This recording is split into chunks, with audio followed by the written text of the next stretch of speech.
जम्मू के शेर बकरी स्मारक से बकरी गायब होने पर डोगरा सदर सभा ने जताया रोष। डुगरा इतिहास के साथ घिनौना खिलवाड़ का लग रहा आरोप।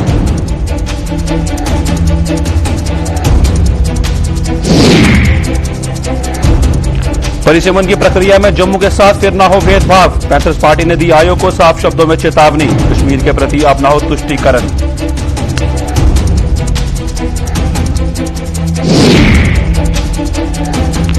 जम्मू में कोरोना महामारी अब फिर से पकड़ रही रफ्तार। शहर के बाजारों में लग रहे कोविड रैपिड जांच कैंपों में लोगों के पॉजिटिव आने का सिलसिला शुरू। लापरवाही से भी नहीं कर रहे परहेज।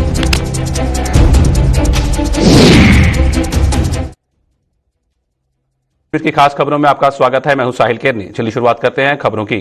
जम्मू में रणवीरेश्वर मंदिर के नजदीक राजा जाम्बूलोचन मेमोरियल से शेर बकरी स्मारक से बकरी का बुत संदिग्ध परिस्थितियों में गायब होने पर डोगरा सदर सभा ने कड़ा एतराज जताया है। सभा की माने तो प्रशासन द्वारा बकरी के बुत की मरम्मत करवाने का दावा किया जा रहा है, लेकिन आज तक ये साफ नहीं हो पाया कि इस बुत की मरम्मत कहां की जा रही है और इसमें कितने दिनों का समय लगेगा। सभा के प्रधान ठाकुर गुलचैन सिंह चाड़क ने आज एक प्रेस कॉन्फ्रेंस के दौरान इस घटना को डुग्गर इतिहास के साथ घिनौना खिलवाड़ करार दिया है। उन्होंने जम्मू के जनरल जोरावर सिंह चौं की बेकदरी करने का आरोप भी प्रशासन पर लगाया है।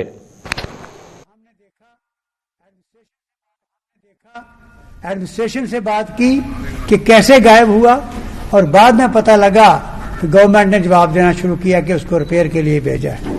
आज तक हमें नहीं पता लग रहा कि कहाँ रिपेयर के लिए भेजा, कितने दिनों के लिए भेजा और कौन वो ले गया, कहाँ गया वो। तो आज मैं एक तो ये डोगरा सदर सभा की तरफ से आपके सामने बात रख रहा हूँ कि ये एक बड़ा घिनौना एक्ट हुआ है हमारे इतिहास के साथ, हमारे उस मेमोरियल के साथ, जो ये दर्शाता है कि यहाँ का भाईचारा और यहाँ की ऊंच नीच की बात नहीं है, यहाँ की बराबरी की बात है। उन कदरों पर यह शहर बसा था। तो हम ये मांग कर रहे हैं, एक तो इस जाम्बूलोचन के स्टैचू से जो बकरी का स्टैचू गायब हुआ है उसकी इंक्वायरी करें, पता करें कहाँ है और लोगों को बताएं कि कब ये इंस्टॉल हो रहा है। और दूसरा, ये जो जनरल जोरावर का चौक है उसका प्रॉपर नाम भी रखें और वहां पर उसको ऐसा इंतजाम भी करें कि लोगों को वो दिखे।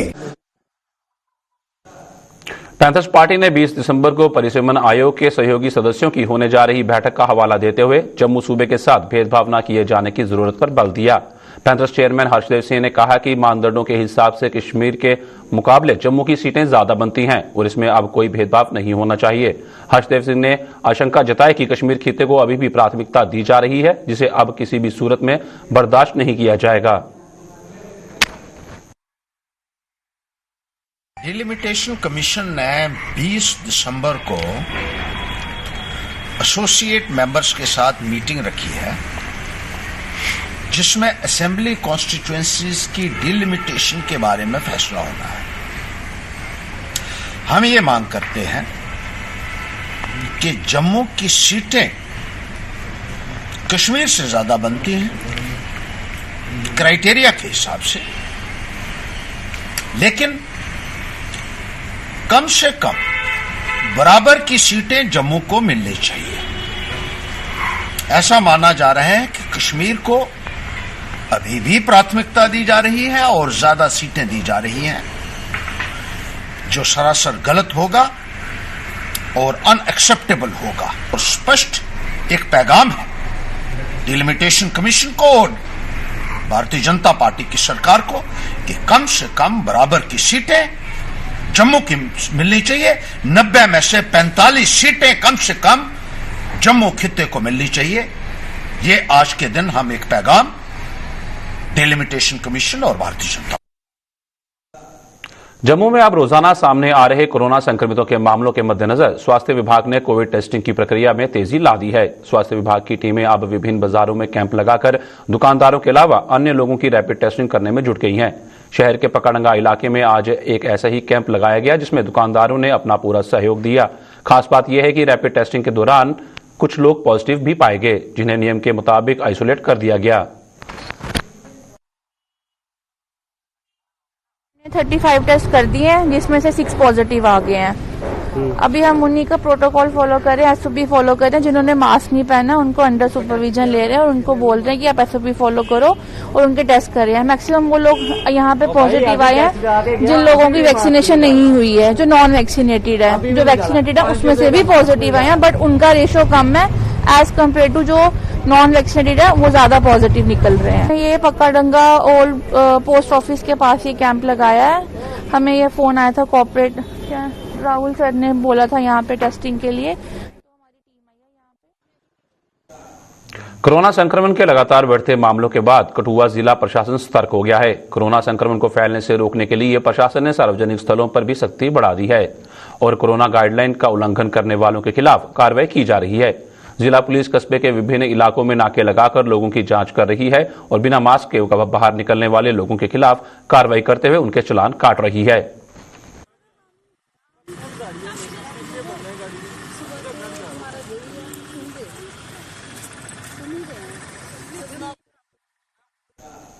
कठुआ के स्पोर्ट्स स्टेडियम में एक बार फिर चौके छक्कों की बरसात होने जा रही है। कठुआ में शहीदों की याद में हर साल करवाए जाने वाली 2020 क्रिकेट चैंपियनशिप का रविवार 19 दिसंबर को शुभारंभ होने जा रहा है, जिसमें 16 टीमें भाग लेते हुए मैदान पर अपने जौहर दिखाएंगी। कठुआ के एसएसपी ने बताया कि इस क्रिकेट चैंपियनशिप का इस बार ऑनलाइन प्रसारण करने की व्यवस्था भी पूरी कर ली गई है। रविवार को इसका उद्घाटन डीजीपी दिलबाग सिंह और एडिशनल डीजीपी मुकेश सिंह करेंगे। एसएसपी ने इस चैंपियनशिप में दी जाने वाली इनाम राशि का ब्यौरा भी दिया। हर साल होता है, उसका 10th एडिशन होने जा रहा है और इसका इनॉग्रेशन जो है संडे को 11 बजे होगा और वर्दी डीजीपी जे&के दिलबाग सर और additional DG Jammu Mukesh sir आके इसको इनॉग्रेट करेंगे और उसी वैल्यू एडिशन को देखते हुए हम लोगों ने इसमें लाइव टेलीकास्ट ऑनलाइन करने का निर्णय किया है। उसमें हमने एक प्राइवेट टेलीकास्ट वाले को हायर किया हुआ है और मुझे लगता है कि इस टूर्नामेंट में हम जैसे आपका रन आउट का हो गया या स्टंपिंग का हो गया, उसका भी एक ऑप्शन देंगे ऑन फील्ड। जो विनर्स टीम होगी उसको एक ट्रॉफी और कैश प्राइज होगा 3.5 लाख का। रनर अप टीम जो होगी उसको एक ट्रॉफी दी जाएगी और कैश प्राइज होगा उनका 2.5 लाख।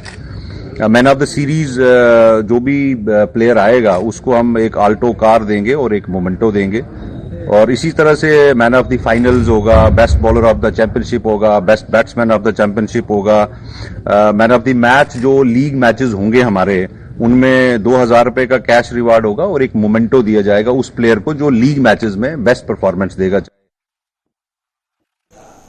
जम्मू कश्मीर पुलिस कानून व्यवस्था बनाए रखने के साथ साथ समाज के प्रति भी अपना दायित्व बखूबी निभा रही है। केंद्र सरकार द्वारा शुरू की गई विभिन्न योजनाओं के प्रचार का बीड़ा भी अब जम्मू कश्मीर पुलिस ने उठा लिया है। इसी कड़ी में जम्मू कश्मीर आर्म्ड पुलिस की 4थी बटालियन द्वारा आज सिविक एक्शन प्रोग्राम के तहत केंद्र सरकार की मेक इन इंडिया और आत्मनिर्भर भारत योजना पर एक जागरूकता कार्यक्रम का आयोजन किया गया।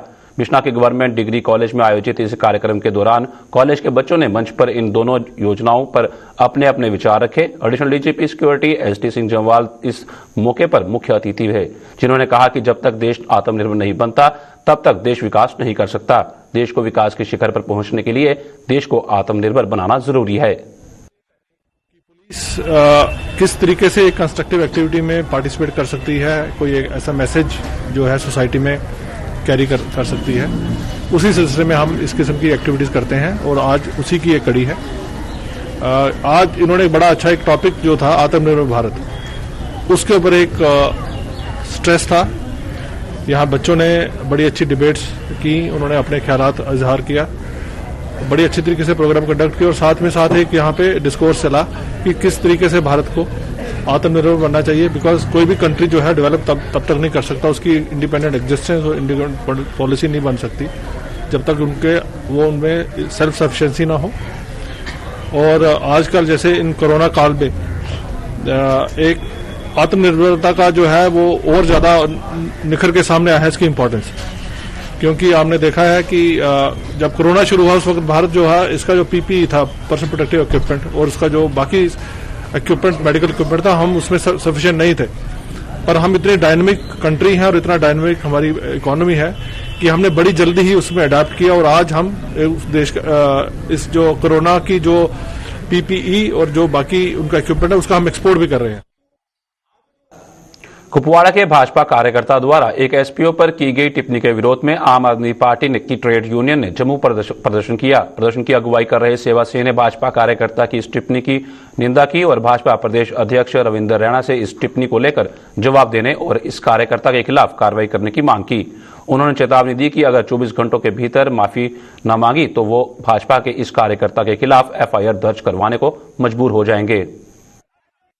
बीजेपी के वर्कर कुपवाड़ा में अब्दुल रशीद जरगर ने जो बयान दिया है कि एसपीओ जो हैं वो 50% चरसी हैं, ड्रग्स हैं और इनको मारने के लिए हमने भर्ती किया है, इनको मार देना चाहिए।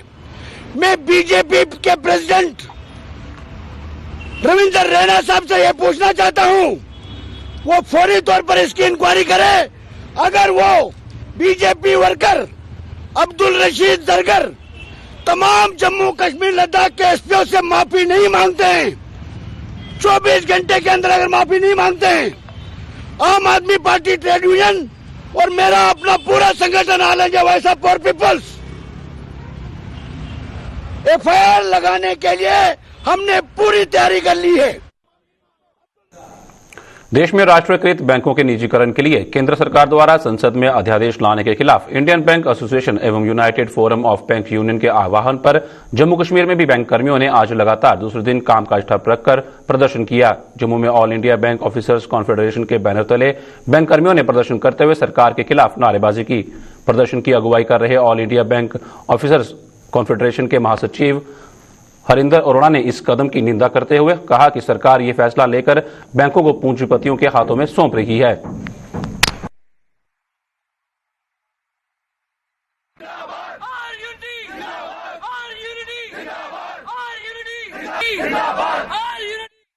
सरकार जो कस्टोडियन है, हम लोग कस्टोडियन है, लोगों के पैसे जो एक विश्वास लोगों का है उसको हम ये कारपोरेट के हाथ में बेचने जा रहे हैं।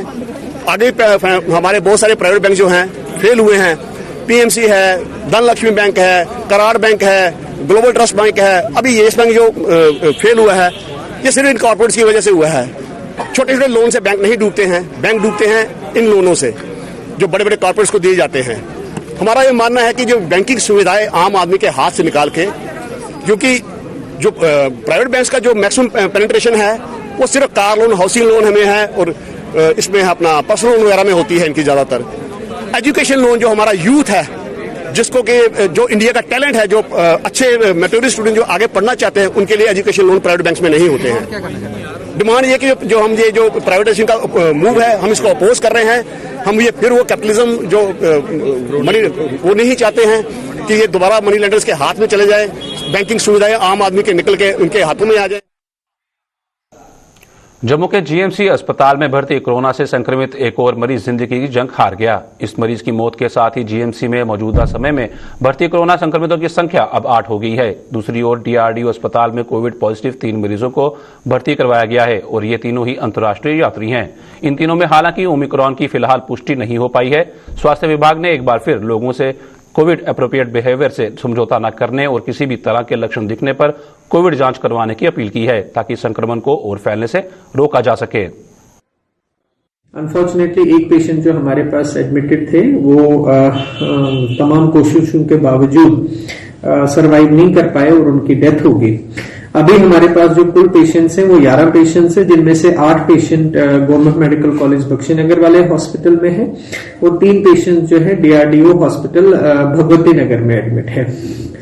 आपके माध्यम से बार बार जो चीज दोहराई जाती है और जो सभी को जो है फॉलो करनी चाहिए और सभी के लिए रेलेवेंट है इस कोविड-19 पैंडेमिक से अपने आप को बचाने के लिए, वो सबसे इम्पोर्टेंट चीज है कोविड एप्रोप्रिएट बिहेवियर, मास्क पहनना, सोशल डिस्टेंसिंग मेंटेन करना और हाथों की हाइजीन या हाथों की सफाई का ध्यान रखना। दूसरी चीज जो इम्पोर्टेंट है वो वैक्सीनेशन है। हमारे यहाँ गवर्नमेंट मेडिकल कॉलेज और एसोसिएटेड हॉस्पिटल में वैक्सीनेशन सेंटर्स चल रहे हैं, तो वो सभी वर्किंग डेज पे फंक्शनल होते हैं। सो सभी लोग जो जिन्होंने अभी तक वैक्सीन अपनी नहीं लगाई है या किसी की सेकेंड डोज जो है वो पेंडिंग है, वो मेहरबानी करके जल्दी से जल्दी जो है अपने आप को वैक्सीनेशन जो है वो लगवा लें। बनिहाल रूट के ट्रांसपोर्टरों ने प्रशासन से इस रूट की तमाम ट्रांसपोर्ट यूनियन के चुनाव करवाने की मांग की है। ट्रांसपोर्टरों के मुताबिक पिछले 10 वर्षों से इस रूट की 5 यूनियनों के चुनाव नहीं हुए हैं, जिसका खामियाजा वो भुगतने को मजबूर हो रहे हैं। इनका यह भी कहना है कि कोरोना की मार के साथ साथ इस रूट के ट्रांसपोर्टर कई अन्य समस्याओं से जूझ रहे हैं, लेकिन इनकी आवाज को सरकार तक पहुंचाने वाला कोई नहीं है। बनिहाल रूट के अलावा अन्य रूट की ट्रांसपोर्ट यूनियनों के चुनाव की समय सीमा भी बीत चुकी है, लेकिन अभी तक इनके चुनाव भी नहीं हो पाए हैं। ਜਿਹੜੀ ਇਲੈਕਸ਼ਨ ਹੈ ਇਹ 2 ਜਾਂ 3 ਸਾਲ ਬਾਅਦ ਹਰ ਵਾਰ ਹੁੰਦੀ ਹੈ। 2 ਸਾਲ ਬਾਅਦ ਹਰ ਵਾਰ ਇਲੈਕਸ਼ਨ ਹੁੰਦੀ ਹੈ। ਜਿੰਨੇ ਵੀ ਗਰੁੱਪ ਹਨ ਸਾਰੇ ਗਰੁੱਪਾਂ ਦੀ 2 ਸਾਲ ਬਾਅਦ ਇਲੈਕਸ਼ਨ ਹੁੰਦੀ ਹੈ ਤੇ ਅੱਜ ਦੀ ਡੇਟ ਵਿੱਚ ਬਨਾਲ ਗਰੁੱਪ ਦੀ ਇੱਕ ਐਸੀ ਹੈ ਜਿਹੜਾ ਕੋਈ 10 ਸਾਲ ਦੇ ਹੋ ਗਏ ਇਲੈਕਸ਼ਨ ਨਹੀਂ ਹੋਈ। ਉਹਦੇ ਬਾਅਦ ਜਿੰਨੇ ਵੀ ਗਰੁੱਪ ਹਨ ਬਨਾਲ ਹੈ, ਛੰਬ ਹੈ, ਪੁੰਛ ਹੈ, ਨਵਾਂ ਸ਼ਹਿਰ ਹੈ, ਜਿੰਨੇ ਵੀ ਗਰੁੱਪ ਹਨ ਸਾਰਿਆਂ ਦੀ ਇਲੈਕਸ਼ਨ ਇਸ ਲਈ ਡਿਊ ਚੱਲ ਰਹੀ ਹੈ। ਅਸੀਂ ਗੌਰਮੈਂਟ ਅੱਗੇ ਰਿਕੁਐਸਟ ਕਰਦੇ ਹਾਂ, ਡੀਸੀ ਸਾਹਿਬ ਅੱਗੇ ਅਸੀਂ ਹਰ ਜਗ੍ਹਾ ਗਏ ਹਾਂ ਭਈ ਸਾਡੇ ਜਿਹੜੇ ਗਰੁੱਪਾਂ ਨੇ ਇਹਨਾਂ ਦੀ ਇਲੈਕਸ਼ਨ ਹੋਣੀ ਚਾਹੀਦੀ ਹੈ। ਇਸ ਵੇਲੇ ਜਿਹੜੀ ਸਾਡੀ ਟਰਾਂਸਪੋਰਟਰਾਂ ਦੀ ਹਾਲਾਤ ਹੈ ਬਹੁਤ ਜ਼ਿਆਦਾ ਨਾਜ਼ੁਕ ਹੋ ਚੁੱਕੀ ਦੀ ਹੈ, ਕਿਉਂਕਿ ਅਸੀਂ ਇਸ ਲਈ ਕੋਵਿਡ ਦੀ ਮਾਰ ਵੀ ਪਈ ਦੀ ਹੈ ਸਾਨੂੰ, ਔਰ ਉਸ ਤੋਂ ਬਾਅਦ ਜਿੰਨੇ ਵੀ ਸਾਡੇ ਇਹ ਆਪਣੇ ਗਰੁੱਪ ਹਨ, ਗੱਡੀਆਂ ਕੁਝ ਵੀ ਹੈ, ਅਸੀਂ ਹਰ ਹਾਲਤ ਵਿੱਚ ਹਰ ਜਗ੍ਹਾ ਇਸ ਵੇਲੇ ਕਮਜ਼ੋਰ ਹਾਂ। ਉਸ ਦੀ ਵਜ੍ਹਾ ਮੇਨ ਇਹ ਹੈ ਸਾਡਾ ਪਿੱਛੇ ਬੈਗ ਕੋਈ ਨਹੀਂ ਹੈ।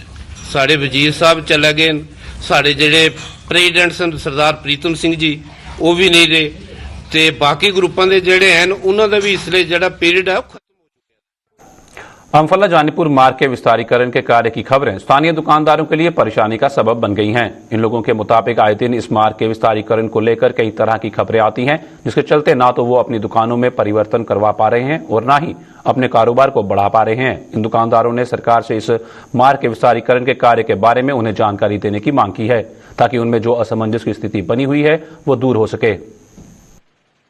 सुने करने हैं कि रोड काफी देर तक सुन रहे हैं कि रोड खुला होने वाला, इस करके खुला होने सुंदर साहब असं दुकाना नवियां बनानी सी, इस करके नवी बना नहीं दुकाना की हालत बहुत खस्ता हुई है। असं दुकान एक फैंसी दुकान बनाना चाहते हैं, लेकिन डरते मारे असं दुकान पर पैसा नहीं लगा रहे हैं, क्योंकि सानू यह डराया जा रहा है कि रोड खुला होने वाला है। इस करके असी इस काम ने रोके दा पक्का पता नहीं है। लोग डराते नहीं, कभी कहते खुला होना है, कभी कहते नहीं खुला होना है। हम सुन आ रहा है कि मेट्रो आ रही है, पक्का पता नहीं मेट्रो इस रोड तो जा रही है, किधर जगह तो जा रही है, इसका पक्का पता सामने है। कोई मार्केटिंग वगैरह की है? मार्केट कभी कभी आए ने, वैसे 1-2 बारी फीता मारिया, नापया इन्होंने, 1-2 जगह निशान भी लगा गए ने, लेकिन ये पक्की स्थिति का कोई पता नहीं है। बड़ी परेशानी में है हम। अभी कभी कोई आता है, कोई पीले निशान लग जाता है, कभी आता है कोई लाल निशान लगाया जाता है, कभी बोलते हैं ये रोड खुला होना है, कैसे होना है। तो हमें पक्का पता चलना चाहिए जो रोड खुला होना कि नहीं होना खुला, क्योंकि हम भी बड़ा परेशान है इस वजह से कि हम ये रोड खुला होगा तो हम भी कुछ अगर होगा तो ठीक है, नहीं खुला होना तो हम कुछ ऊपर बनाएं या कुछ अपना कोई रहने के लिए कोई दुकान का कोई काम दूसरा चेंज करें। हम दुकान का काम भी नहीं चेंज कर सकते, क्योंकि हमें पता चलना चाहिए पूरा क्या रोड खुलना है, होना है कि नहीं होना है। ग्रामीण हलकों में पानी की किल्लत को दूर करने के उद्देश्य से सरकार ने जगह जगह हैंडपंप लगाए थे, लेकिन सही देखरेख न होने के कारण आज ये हैंडपंप बंद पड़े हुए हैं। ऐसे ही कुछ हैंडपंप आरसपुरा के चक असलाम, कुतुब निजाम, स्लैड और कोटली मियां फतेह गांव में भी लगाए गए थे, लेकिन जल शक्ति विभाग की अनदेखी के कारण ये सभी हैंडपंप खराब पड़े हुए हैं। अब इन गांवों के लोगों ने सरकार से खराब पड़े इन हैंडपंपों की मरम्मत करने की मांग की है। जो हैंडपंप लगे हुए थे 5-7 साल पहले, जो कि गवर्नमेंट ने हैंडपंप हर जगह पे लगाए थे, बहुत अच्छा काम किया था, लेकिन वो सब बंद पड़े हैं। हम चाहते हैं कि जो वो हैंडपंप को फिर रिपेयर किया जाए और दोबारा उनको चालू किया जाए, क्योंकि जो आज के दिन पे जो खाद का असर है, जो यूरिया का असर है, वो जमीन के काफी कम से कम भी 100 फुट तक पहुंच गया है। वो पंप हैंडपंप है जो बहुत है कम से कम भी 200-250 फुट नीचे है। वो पानी अच्छा है पीने के लिए। लोगों को बीमारियां कितनी लग रही हैं, किसी को यूरिया हो रहा है, किसी को बीपी बढ़ रहा है, किसी को कुछ, क्योंकि सब पानी की ही देन है।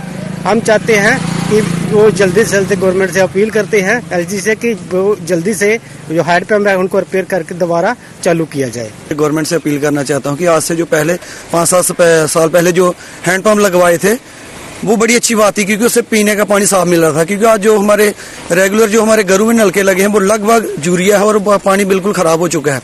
तो मैं गवर्नमेंट से अपील करना चाहता हूँ, जो हैंडपंप खराब हो चुके हैं वो तुरंत ठीक करवाएं, ताकि हमें जो पानी है साफ सुथरा पानी मिल सके, और जो पानी से जो बीमारियां, गंदे पानी से जो बीमारियां फैल रही हैं उन पर रोकथाम लगाई जा सके।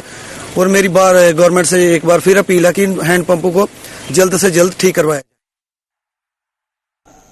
मढ़ ब्लॉक की पंचायतों के सदस्यों ने सरकार पर वादा खिलाफी का आरोप लगाया है। इन लोगों का कहना है कि जब उन्होंने पंचायत के सदस्यों के रूप में शपथ ली थी तब सरकार ने उनसे कई वादे किए थे, लेकिन आज 3 वर्ष बीत जाने के बाद भी ये वादे पूरे नहीं हो पाए। उनके मुताबिक सरकार ने ग्रामीण हलकों के विकास के नाम पर चुनाव करवाए थे, लेकिन उसकी अनदेखी के चलते इन 3 वर्षों में पंचायतों में कोई खास विकास नहीं हो पाया, जिससे उन्हें आम लोगों के गुस्से का शिकार होना पड़ रहा है। सरकार ने हर पंचायत घर में इंटरनेट की सुविधा और अकाउंट्स असिस्टेंट देने का वादा किया था, लेकिन 3 वर्ष बीत जाने के बावजूद ऐसा नहीं हो पाया। आज 3 साल 14 दिन हो गए हैं हमारी पंचायत को बने हुए। जब पंचायतें वजूद में आई थी, हमारी पंचायत गोलगढ़ बनी थी, और गवर्नर साहब ने ये कहा था कि गवर्नर साहब की तरफ से ये ऐलान किया गया था जब हम वहां उतरे नहीं गए थे कि हर पंचायत को यहाँ पे अकाउंट असिस्टेंट दिए जाएंगे, कंप्यूटर दिए जाएंगे, आपको फर्नीचर दिया जाएगा। फर्नीचर तो कुछ आया है, लेकिन अकाउंट असिस्टेंट और जो इंटरनेट लगे हुए 2-2 साल हो गए हैं, आज तक उसका हम ना इस्तेमाल कर सकते हैं, ना ही हमारे पास कंप्यूटर है, ना ही हमारे पास कोई कंप्यूटर ऑपरेटर है, ना ही हमारे पास कोई अकाउंट असिस्टेंट अभी तक आया है। इसलिए हमारी सरकार से गुजारिश है कि पंचायतों का टाइम अब पूरा होने वाला है। अभी तक जो इन्होंने वादे किए थे वो हमारे साथ अभी पूरे नहीं किए, और आप देख लीजिए पंचायत का हालत, घर की कितनी खस्ता हालत है। कोई ऐसे फंड्स नहीं है जो हमें पंचायत के लिए दिए गए हैं। और हमारी गवर्नर साहब से और एडवाइजर साहब से ये अपील है कि जल्दी से जल्दी ये हमें फंड्स मुहैया कराए जाएं, पंचायत घर को ठीक करें। और जो हमारे कंप्यूटर जो आने थे, हम अपना काम यहाँ ऑफिस में बैठ के करें। हमें यहाँ से मर जाना पड़ता है बीडीओ ऑफिस में, वहां में पेमेंट करनी पड़ती है, लेकिन हमें बड़ी मुश्किल आ रही है। और हमारी रिक्वेस्ट है गवर्नर साहब से कि जल्दी से जल्दी ये जो हमारे जो हमें फैसिलिटी इन्होंने बोली थी वो हमें दी जाए। जब ओथ ली थी हमने, गवर्नर साहब ने ये बोला था कि पंचायती राज में आपको सभी सुविधाएं मिलेंगी। क्या सुविधाएं मिली हमको? ठीक है, इधर वो लगा है, नेट लगा है, इधर नेट लगा है, कोई इधर आता ही नहीं, कोई कंप्यूटर नहीं, इसका कोई फंड ही नहीं है, लगाने का क्या फायदा है? कोई कंप्यूटर नहीं, कुछ नहीं है। अकाउंट असिस्टेंट बोल रहे थे देने, वो भी कुछ नहीं दिया।